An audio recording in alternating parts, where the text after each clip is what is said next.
IT and GCC policy 4O ప్రకారం కొన్ని వేల కోట్ల రూపాయల పెట్టుబడులకి ప్రతిపాదనలు ఈరోజు ఆమోదించడం జరిగిందని చెప్పేసి మనం చేస్తాను.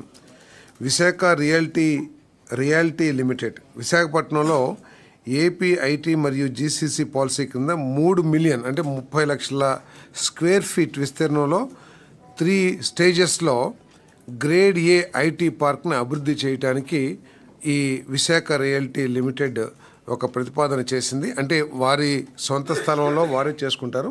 ప్రభుత్వం చేయాల్సింది, వారు రిక్వెస్ట్ చేసింది అంటే 80 ఫీట్ రోడ్ అయితే ఉందో, ఎందుకంటే ఇది పూర్తి 30 లక్షల స్క్వేర్ ఫీట్ ఉన్న ఐటీ బిల్డింగ్ వచ్చినప్పుడు దానికి అనుబంధంగా అనేక సమస్యలు వస్తాయి, కొన్ని వేల మంది ఉద్యోగస్తులు ఉంటారు. కాబట్టి 80 ఫీట్ రోడ్ని 100 ఫీట్ రోడ్గా మార్చమని చెప్పేసి రిక్వెస్ట్ చేశారు. ఆ రిక్వెస్ట్ని ఆమోదించడం జరిగిందని చెప్పేసి మనం